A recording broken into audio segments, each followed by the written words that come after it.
로봇 하드웨어 개발 기사 필기, 핵심만 확실하게 아맞다 아카데미입니다. 같은 모터, 같은 제역인데 왜 한 로봇만 관절이 떨리다 멈출까요? 부품표는 똑같습니다. 모터도 같은 것을 쓰고 제어 코드도 한 글자 다르지 않습니다. 그런데 한 로봇은 팔이 매끄럽게 흐르고 다른 로봇은 관절이 덜덜 떨리다 무거운 걸 들면 픽 꺼집니다. 범인은 그 둘 사이에 숨어 있습니다. 제어기가 내리는 팔을 들라는 명령과 실제로 쇳덩이를 미는 모터. 그 좁은 틈을 채우는 하드웨어가 바로 모터 드라이버입니다. 오늘은 이 드라이버를 어떻게 설계하느냐가 왜 로봇의 성패를 가르는지 그 속을 차근차근 열어봅니다. 드라이버를 몸에 비유하면 뇌인 제어기와 근육인 모터 사이를 잇는 척수이자 운동신경, 그리고 통역사입니다. 이 통역사에게는 세 가지 임무가 있습니다. 첫째, 뇌의 명령을 근육이 알아듣는 전기로 정확히 바꾸는 일. 이게 사양 설계입니다. 둘째, 근육이 지금 어디까지 움직였고 얼마나 힘을 쓰는지 되읽는 일. 이게 센서 인터페이스입니다. 셋째, 여러 관절이 서로 협응하도록 신호를 실어 나르는 일. 이게 통신 방식입니다. 오늘은 이 세 막을 차례로 넘어갑니다. 첫 임무, 사양 설계입니다. 드라이버 데이터 시트에는 전류값이 두 개 적혀 있습니다. 연속 전격과 피크 전격. 근력에 비유하면 딱 맞습니다. 하루 종일 들고 있어도 지치지 않는 무게가 연속 전격이고 딱 한 번 순간적으로 번쩍 들 수 있는 무게가 피크 전격입니다. 로봇 관절은 평소엔 가만히 버티다가 갑자기 출발하거나 급히 멈출 때 순간적으로 큰 토크를 요구합니다. 그래서 기동과 급가 감속 순간의 과도 전류는 연속 전격의 두세 배까지 치솟습니다. 이 두 값을 반드시 따로 산정해야 하는 이유입니다. 피크 전류를 따로 보는 진짜 이유는 소자의 안전 동작 영역 SOA 때문입니다. SOA는 이 전력 반도체가 파괴되지 않고 버틸 수 있는 전압과 전류의 조합을 그린 지도입니다. 순간 번쩍 드는 힘도 정해진 짧은 시간 안에서만 허용됩니다. 그 시간을 넘겨 큰 전류를 계속 흘리면 동작점이 SOA 밖으로 벗어나 소자가 타버립니다. 그래서 설계자는 연속 전격으로는 평상시 발열을 감당하도록, 피크 전격으로는 기동 과도 전류를 SOA 안에서 소화하도록 두 시나리오를 각각 통과시켜야 합니다. 하나만 맞추면 나머지 한쪽에서 무너집니다. 전류를 정했으면 이제 스위치를 여닫아야 합니다. 전력단의 모스펫은 게이트에 충분한 전압을 걸어줘야 켜지는데 이 게이트를 세게 밀어주는 회로가 게이트 드라이버입니다. 문제는 위쪽 스위치, 하이사이드입니다. 하이사이드 게이트는 전원보다도 더 높은 전압으로 밀어야 켜집니다. 이걸 값싸게 해결하는 방법이 부트스트랩입니다. 2층에 물을 올려야 하는데 2층까지 펌프를 두는 대신 1층에서 물통을 가득 채워뒀다가 그 물통을 2층으로 올려 쓰는 방식입니다. 로우 사이드가 켜져 스위칭 노드가 접지로 내려가는 순간 그때 부트스트랩 캡을 미리 충전해 두는 겁니다. 부트스트랩에는 치명적인 약점이 있습니다. 물통은 1층에 내려와야만 다시 채워집니다. 그런데 하이사이드를 아주 오래 100%에 가까운 듀티로 켜두면 어떻게 될까요? 스위칭 노드가 접지로 내려오는 순간이 사라지니 부트스트랩 캡은 다시 충전될 기회를 잃습니다. 캡이 서서히 방전되면 게이트 전압이 모자라 하이사이드가 스스로 꺼져 버립니다. 그래서 저속에서 큰 토크를 내야 하는, 즉 상단 스위치를 장시간 켜둬야 하는 구간에서는 부트스트랩 대신 절연 전원이나 차지 펌프로 게이트 전원을 따로 공급해야 합니다. 하프 브리지에는 위아래 두 스위치가 있는데 이 둘이 한순간이라도 동시에 켜지면 전원과 접지가 직접 이어져 폭발적인 단락 전류가 흐릅니다. 이걸 슈스루라고 합니다. 이를 막는 최소한의 안전시간이 데드타임입니다. 회전문을 떠올려 보세요. 한 사람이 완전히 빠져나간 뒤에야 다음 사람이 들어가야 부딪히지 않습니다. 위 스위치가 확실히 꺼진 걸 확인하고 나서 아래 스위치를 켜는 그 잠깐의 공백이 데드타임입니다. 이 공백이 없으면 드라이버는 한두 번의 스위칭만에 스스로를 태웁니다. 그런데 데드타임에는 공짜가 없습니다. 이 공백 동안에는 두 스위치가 다 꺼져 있어 출력 전압이 의도와 어긋납니다. 즉 데드타임이 길수록 파형이 일그러집니다. 여기서 문제입니다. 제어 성능을 위해 스위칭 주파수를 높이면 한 주기가 짧아지는데 그 안에서 데드타임이 차지하는 비율은 오히려 커집니다. 왜곡이 더 심해지는 거죠. 이때 데드타임을 늘려야 할까요? 줄여야 할까요? 답은 줄이는 쪽입니다. 슈스루를 막을 최소한까지 데드타임을 짧게 잡고 남는 왜곡은 데드타임 보상 알고리즘으로 소프트웨어가 메웁니다. 바로 확인해 봅시다. 부트스트랩 방식으로 상단 스위치를 100%에 가까운 듀티로 오래 켜두면 어떤 문제가 생길까요? 정답은 부트스트랩 캡이 재충전되지 못해 하이사이드가 꺼진다는 것입니다. 스위칭 노드가 접지로 내려오는 순간이 있어야 캡이 충전되는데 그 기회가 사라지기 때문입니다. 하나 더, 스위칭 주파수를 높였다면 데드타임은 어떻게 해야 할까요? 늘리는 게 아니라 줄이고 부족한 왜곡은 데드타임 보상으로 메웁니다. 주기가 짧아질수록 같은 데드타임이 차지하는 왜곡 비중이 커지기 때문입니다. 이제 드라이버는 실제로 얼마나 전류가 흐르는지 알아야 합니다. 가장 흔한 방법이 션트 저항입니다. 아주 작은 저항을 전류 길목에 놓고 그 양단에 생기는 전압을 재는 겁니다. 수로 한가운데를 살짝 좁혀두면 좁힌 지점 앞뒤로 압력차가 생기고 그 압력차로 흐르는 물의 양을 가늠하는 것과 같습니다. 여기엔 절충이 있습니다. 저항을 키우면 신호가 커져 재기 쉽지만 I제곱할 손실로 발열이 커집니다. 그래서 전격 전류에서 수십에서 수백 밀리볼트만 나오도록 저항을 아주 작게 두고 모자란 신호는 증폭기 이득으로 키웁니다. 션트를 제대로 쓰려면 배선의 함정을 피해야 합니다. 션트에 굵은 전류 배선을 그냥 납땜하면 그 배선 자체의 저항이 션트 값에 섞여 들어가 오차가 됩니다. 그래서 전류가 흐르는 굵은 단자와 전압을 재는 가는 단자를 분리하는 켈빈, 즉 사단자 연결을 씁니다. 재는 선에는 전류가 거의 흐르지 않으니 배선 저항의 영향이 사라집니다.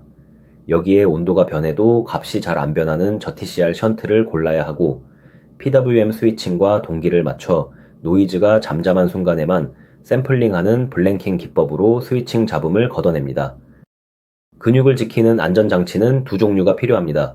하나는 순간 차단기, 하나는 온도 퓨즈라고 생각하면 됩니다.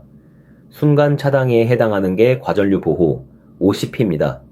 단락이나 슈스루로 전류가 순식간에 치솟으면 소프트웨어를 기다릴 틈 없이 하드웨어 비교기가 마이크로초 안에 스위치를 끊어 소자 파괴를 막습니다. 온도 퓨즈에 해당하는 게 I제곱T입니다. 전격을 조금 넘는 전류가 오래 지속되면 그 누적 발열을 전류의 제곱에 시간을 곱해 적분하다가 한계를 넘으면 트립합니다. 목적이 서로 달라서 이 둘은 함께 갖춥니다. 관성이 큰 축을 급히 감속시키면 뜻밖의 일이 벌어집니다. 모터가 잠깐 발전기로 변신하는 겁니다. 전기차가 내리막에서 회생제동으로 배터리를 채우는 것과 똑같은 원리죠. 이때 만들어진 에너지가 DC 링크로 거꾸로 흘러 들어가면서 링크 전압을 밀어 올립니다. 이 전압이 너무 높아지면 스위칭 소자와 커패시터가 견디지 못하고 터질 수 있습니다. 그래서 이 남는 에너지를 태워 업셀 회생 저항, 즉 다이내믹 브레이크를 달거나 전원으로 되돌리는 회수 회로를 두거나 DC 링크 커패시터 용량을 넉넉히 키워 완충합니다. 드라이버 안에는 두세 개가 공존합니다. 수십 암페어가 흐르는 파워 그라운드와 미세한 신호가 오가는 시그널 그라운드입니다. 이 둘을 한 패턴에 섞으면 대전류가 접지 패턴의 저항을 지나며 만든 전위차가 신호의 기준을 통째로 흔듭니다. 이게 공통 임피던스 결합입니다. 그래서 두 그라운드를 분리하고 한 점에서만 만나게 합니다. 한편 전류 루프의 대역폭에도 천장이 있습니다. 계산 지연과 PWM 업데이트 지연이 쌓여 위상 여유를 갉아먹기 때문입니다. 대역폭을 더 올리려면 샘플링과 캐리어 주파수를 함께 높여야 하는데 캐리어를 올리면 스위칭 손실이 늘어 발열을 다시 따져야 합니다. 두 번째 문제입니다. 드라이버의 두 보호 기능에 관한 설명 중 옳은 것은 무엇일까요? 정답은 OCP는 순시 과전류를 즉시 차단하고 I제곱T는 지속 과부하의 누적 발열을 적분해 트립한다는 것입니다.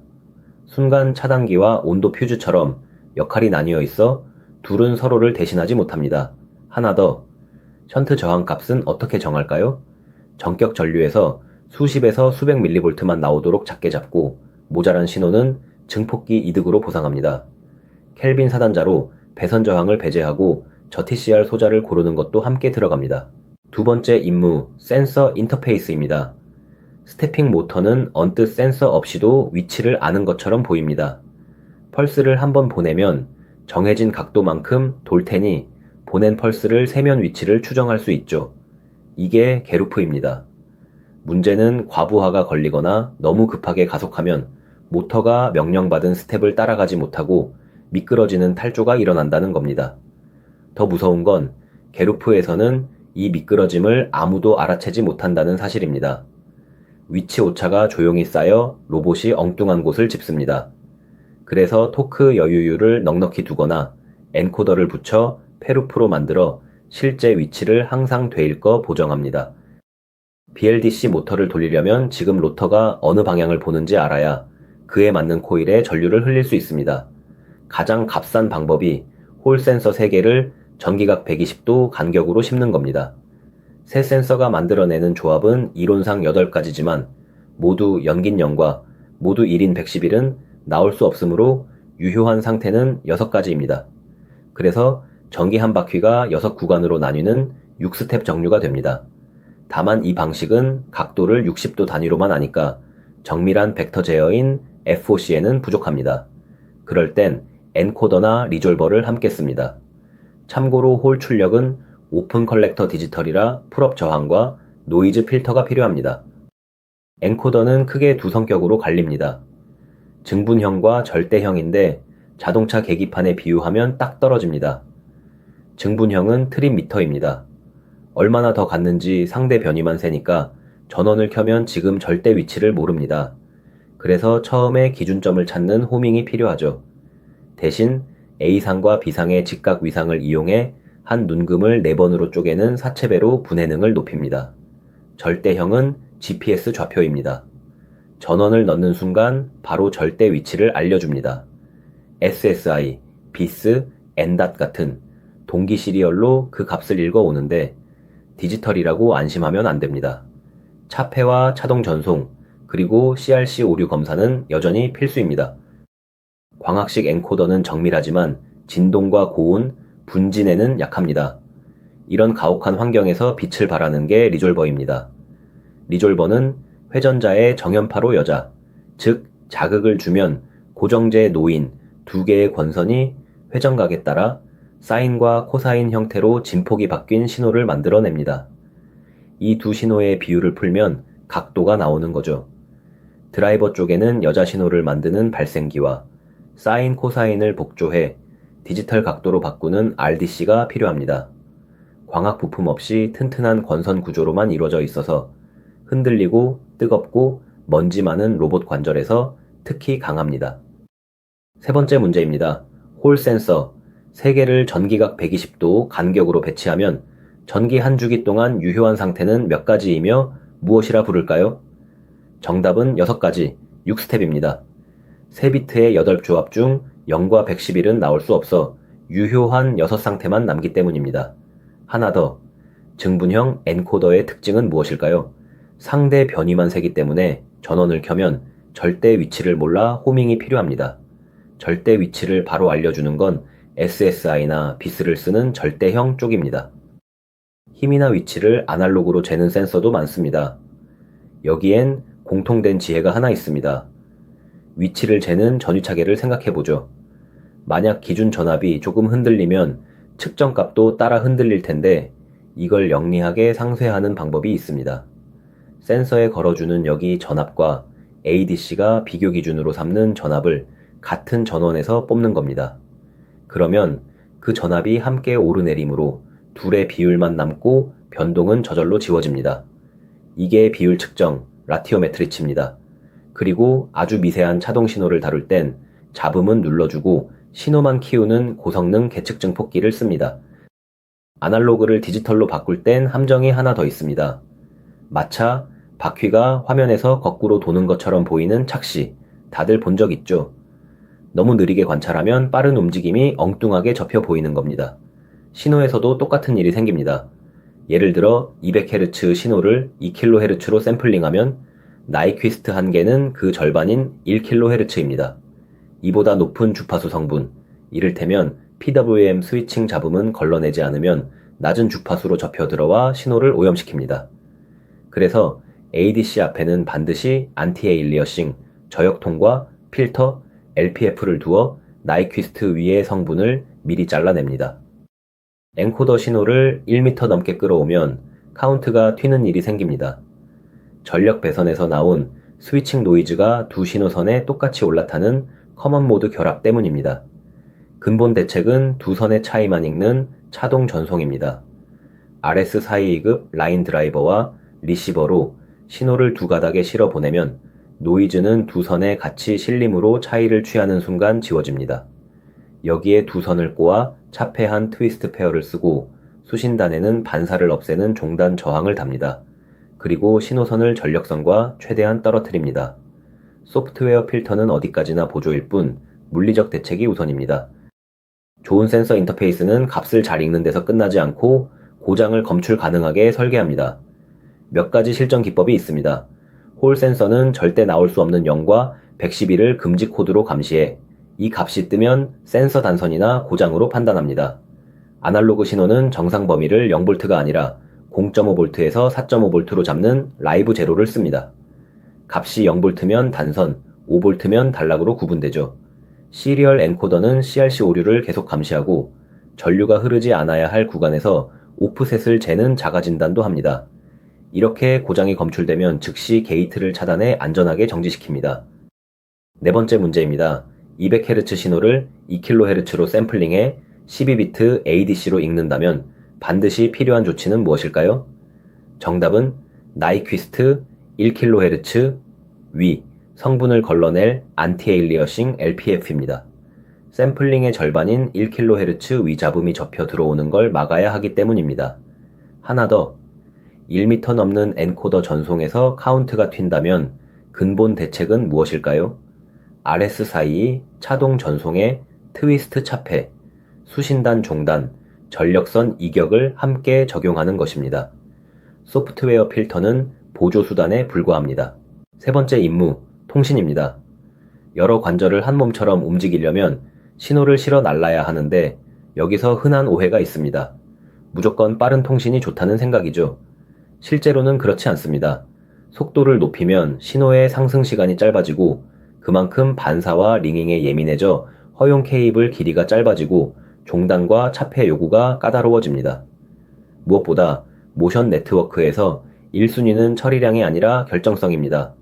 언제나 정해진 시간에 도착하느냐, 사이클 타임과 지터, 그리고 축 사이 동기가 얼마나 정확하냐가 핵심입니다. 지터가 크면 제어 루프의 위상 여유를 잠식해 진동과 불안정을 부릅니다.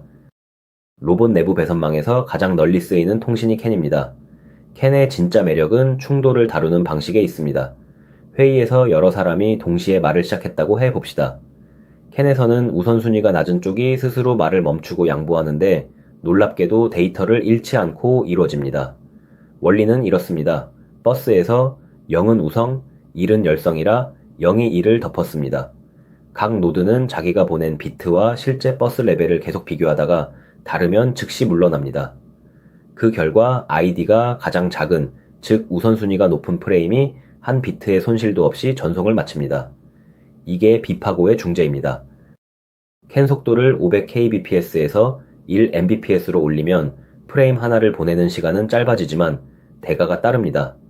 비트 하나의 시간이 짧아지니 신호가 버스 끝까지 오갈 전파 지연의 여유가 줄고 그래서 허용되는 최대 버스 길이가 짧아집니다. 샘플 포인트와 SJW 같은 타이밍을 노드마다 정확히 맞추기도 더 까다로워집니다. 한 가지 기억할 것은 중재 우선순위는 오직 ID로 정해지며 속도와는 무관하다는 점입니다. 그리고 캐노픈에서는 실시간 주기 데이터를 확인 응답 없이 오브젝트 딕셔너리에 매핑해 주고받는 PDO를 쓰고 파라미터 설정 같은 비주기 통신에는 SDO를, 노드 상태 관리에는 NMT, 오류 통보에는 EMCI를 씁니다.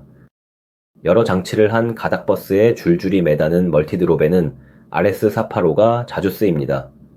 반이 중이라 한 번에 한 방향으로만 말하죠. 여기서 핵심은 종단입니다. 긴 복도 끝에서 소리치면 메아리가 되돌아오듯 버스 끝에서 신호가 반사되면 파형이 일그러집니다. 이 메아리를 흡음하는 게 종단 저항인데 트위스트 페어의 특성 임피던스와 같은 약 120옴을 버스 양쪽 끝 딱 두 곳에만 답니다. 중간 노드에 종단을 더 달면 버스 부하가 늘어 차동 신호 진폭이 오히려 줄어듭니다. 한 가지 더, 차동 방식이라도 노드들 사이 접지 전위차가 수신기의 공통 모드, 입력 범위를 넘으면 통신이 실패한다는 점을 잊지 말아야 합니다. 다섯 번째 문제입니다. 캔 비트레이트를 500kbps에서 1mbps로 높였을 때 옳지 않은 것은 무엇일까요? 정답은 중재 우선순위가 더 높아진다는 설명입니다. 우선순위는 오직 ID로 결정되며 속도와는 아무 상관이 없습니다. 나머지는 모두 참입니다. 하나 더, RS 사파로 멀티드롭 버스의 종단 저항은 어디에 달까요? 트위스트 페어, 특성 임피던스와 같은 약 120옴을 버스 양 끝 두 곳에만 답니다. 중간에 더 달면 부하가 늘어 차동 진폭이 줄어듭니다. 축이 수십 개로 늘고 마이크로초 단위 동기가 필요해지면 이더캣이 등장합니다. 원리를 급행열차에 비유하면 이해가 빠릅니다. 보통 통신은 역마다 정차하듯 노드마다 프레임을 멈춰 세우지만 이더캣은 서지 않고 지나갑니다. 마스터가 보낸 한 장의 프레임이 슬레이브들을 쭉 통과하는데 각 슬레이브는 열차가 지나가는 찰내에 자기 앞으로 온 우편만 집어읽고 자기 데이터를 실어 보냅니다. 이걸 온 더 플라이 처리라고 합니다. 여기에 분산 클록을 더해 모든 슬레이브의 시계를 맞추면 축과 축 사이가 마이크로초 수준으로 동기되고 사이클 타임도 아주 짧아집니다. 그렇다면 통신은 어떻게 고를까? SPI와 캔을 나란히 두면 원칙이 보입니다. SPI는 클록을 공유하는 동기식 단일 종단 방식으로 게이트 드라이버, 칩이나 엔코더, 칩처럼 같은 보드 위 짧은 거리를 아주 빠르게 잇는 데 씁니다. 반면 캔은 차동이라 노이즈에 강하고 멀티드롭과 중재, 오류 관리를 갖춰 진동과 잡음이 심한 기계 내부 배선망을 길게 여러 노드로 연결하는 데 적합합니다. 둘은 서로의 대체제가 아니라 계층이 다른 선택지입니다. 보드 안은 SPI, 기계 전체는 캔, 이렇게 역할을 나눠 함께 씁니다. 선정 기준은 언제나 거리, 노드수, 노이즈 환경, 그리고 요구되는 결정성입니다. 마지막으로 통신을 안전하게 지키는 두 장치입니다. 첫째, 디지털 아이솔레이터, MCU와 캔 트랜시버 사이에 갈바닉 절연을 넣어 접지 루프와 공통 모드 서지를 끊습니다. 서로 정기적으로 분리하니 한쪽의 고전압 충격이 반대쪽으로 넘어오지 못하는 거죠. 목적은 속도 향상이 아니라 보호이고 오히려 전파 지연이 조금 늘어 버스 길이와 비트레이트에는 제약이 생깁니다. 둘째, 워치독입니다. 신호가 끊기면 스스로 멈추는 데드맨 스위치처럼 지령이 정해진 시간 안에 안 오면 타임아웃이 발생합니다. 이때 마지막 지령을 유지하는 게 아니라 감속 정지나 토크 차단 같은 사전 정의된 안전 상태로 전환해야 합니다. 오류가 잦은 노드는 버스에서 격리해 나머지를 보호합니다. 마지막 여섯 번째 문제입니다. 모션 통신에서 지령이 끊겨 수신 워치독이 타임아웃 되면 노드는 어떻게 해야 할까요? 정답은 감속 정지나 토크 차단 같은 사전 정의된 안전 상태로 전환하는 것입니다. 마지막 지령을 그대로 유지하면 폭주 위험이 있기 때문입니다. 하나 더, MCU와 캔 트랜시버 사이에 디지털 아이솔레이터를 넣는 핵심 목적은 무엇일까요? 갈바닉 절연으로 접지 루프와 공통 모드 서지를 차단해 보호하는 것입니다. 속도 향상이 아니며 오히려 전파 지연으로 버스 길이에 제약이 생깁니다. 시험에서 자주 뒤집히는 함정을 빠르게 정리합니다. 첫째, 스위칭 주파수를 높였다고 데드타임을 늘리는 게 아닙니다. 오히려 줄이고 데드타임 보상으로 메웁니다. 둘째, 부트스트랩이라도 100% 듀티는 안전하지 않습니다. 상단이 오래 켜지면 캡이 방전돼 하이사이드가 꺼집니다. 셋째, OCP 하나로 과부하 보호가 끝나는 게 아닙니다. 순시 차단인 OCP와 누적 발열을 보는 I제곱T는 목적이 달라 함께 씁니다. 넷째, 게루프 스태핑은 항상 위치가 정확한 게 아닙니다. 과부하로 탈주하면 오차가 조용히 쌓입니다. 이어서 후반 함정입니다. 다섯째, 통신은 빠를수록 무조건 좋은 게 아닙니다. 모션에서는 속도보다 결정성과 낮은 지터가 먼저입니다. 여섯째, 캔 속도를 높인다고 우선순위가 높아지는 게 아닙니다. 중재 우선순위는 오직 아이디로 정해지고 속도와 무관합니다. 7째, RS485 종단은 노드마다 다 다는 게 아니라 버스 양 끝 두 곳에만 답니다. 8째, 워치독 타임아웃이 나면 마지막 지령을 유지하는 게 아니라 감속 정지 같은 안전 상태로 전환합니다. 9째, 절대형 엔코더는 디지털이라도 차폐가 필요 없는 게 아니라 차동과 CRC, 차폐가 여전히 필수입니다. 오늘의 드라이버를 세 문장으로 남깁니다. 첫째, 사양은 연속과 피크를 따로 세우고 게이트 드라이버와 데드타임을 지키며 OCP와 i제곱t로 순시와 누적을 함께 보호합니다. 둘째, 센서 인터페이스는 게루프의 탈주를 페루프로 잡고 홀과 엔코더와 리졸버로 위치를 되일되 나이퀴스트와 차동 전송과 진단을 잊지 않습니다. 셋째, 통신은 속도가 아니라 결정성으로 고르고 캔의 중재와 RS485의 종단, 이더캣의 동기를 이해하며 아이솔레이터와 워치독으로 마무리합니다. 뇌와 근육 사이, 이 세 가지가 갖춰질 때 로봇은 비로소 한 몸처럼 움직입니다. 여러분의 구독과 좋아요는 다음 학습 영상을 만드는 힘이 됩니다. 아마따 아카데미가 합격까지 함께하겠습니다.